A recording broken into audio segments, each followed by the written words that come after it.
So this morning we are back in Hebrews. This is Hebrews chapter 12. And the verses we're reading this morning are 4 through 7 and 11 through 13.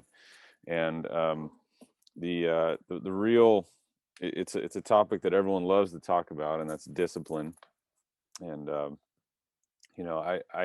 don't know, I know myself, and I know I don't really just get all super excited about discipline when it's talked about, and I'm willing to bet that most people, when you know the topic of discipline comes up, and specifically ways in which their discipline needs to be developed and leaned into, it's a challenging thing, and at the same time, I think there's um, something interesting that the text presents to us this morning. So this is the writer of Hebrews, starting chapter 12, verse 4. In your struggle against sin, you have not yet resisted to the point of shedding your blood, and you have forgotten the exhortation that addresses you as children.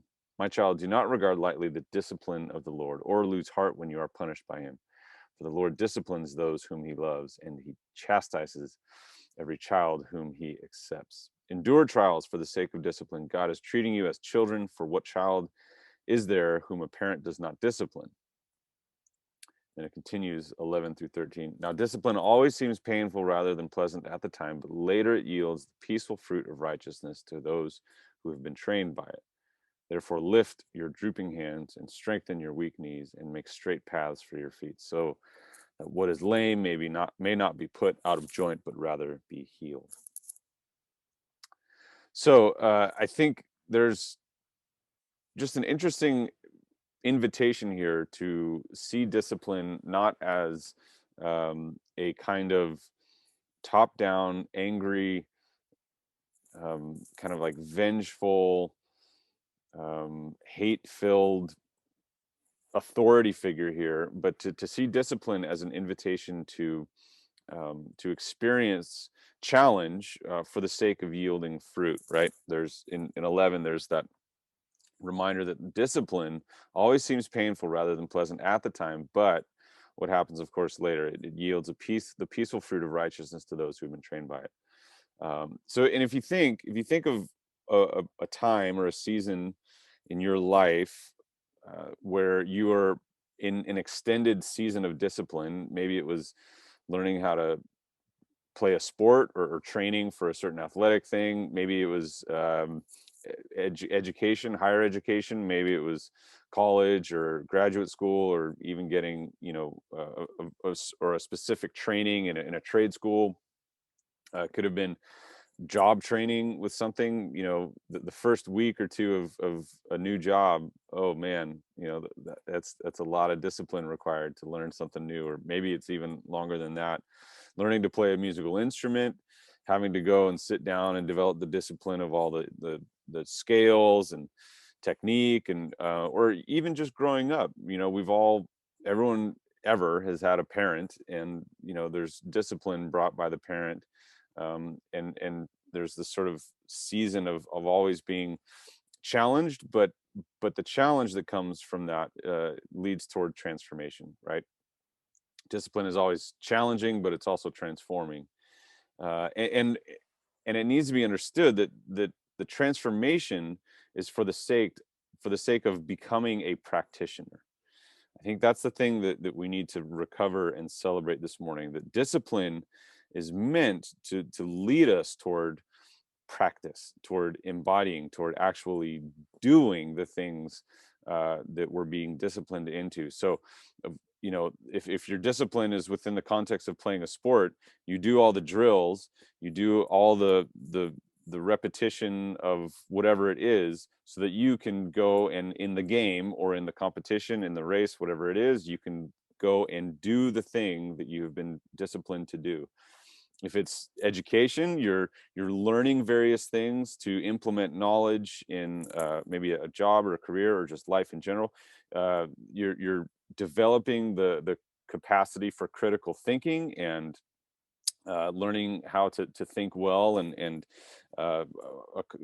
tackle hard topics, problems. Job training, you're learning the things to do the job. If it's music, you're learning to not just go through scales, but to let the scales lead you toward creating music and beauty and art in ways that are compelling and transforming for you and others. Growing up, right, you're learning to do the things that your mentors, the people in your life pouring into you, are training you to do, to become the person that they're inviting you to become, right? So when we're disciplined, and here's the part where it comes back to Hebrews, when we're disciplined by God,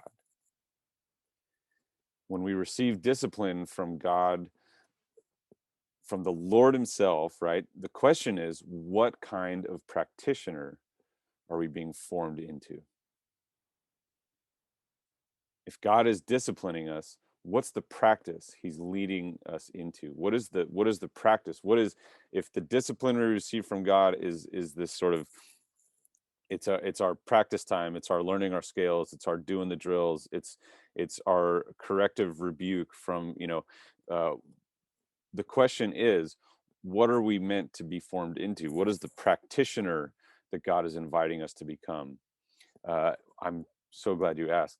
And I think we can take a real broad survey of scripture and consider what God is inviting us to be. And I think it starts at Genesis. Well, it doesn't start in Genesis 12, but that is a place you could start, where he calls Abram out, and he says, I'm going to bless you to be a blessing. And then, we fast forward a long way, we have like the prophet Amos. He says, you know what, let justice roll down like waters, righteousness like an ever-flowing stream. Micah, another prophet, says, do justice, love kindness, walk humbly with God. James chapter 1, uh, to care for the orphans, widows, to being unstained by the world. Mark 12, Jesus summarizes it pretty well. He says, love God, love your neighbor. And then, I think maybe the culmination, maybe the simplest way to think of it for us is that what Jesus commands us in John 13. He says, a new commandment I give you. He says, love each other as I have loved you. And then people will know that you're my disciples. And so, what I think the practice we're called into as those disciplined by God is to becoming, that we are practicing, we're being led and disciplined into practicing Christ shaped love for God and neighbor. Full stop. That we're being disciplined and we're being trained and formed into becoming practitioners of a Christ shaped love for God and neighbor. So, may we consider the ways that Christ has loved us. May we consider the ways that Christ is inviting us to be practitioners of a love shaped by him, and that we would love God and we would love our neighbor in ways that reflect our commitment to being followers of Christ, our King.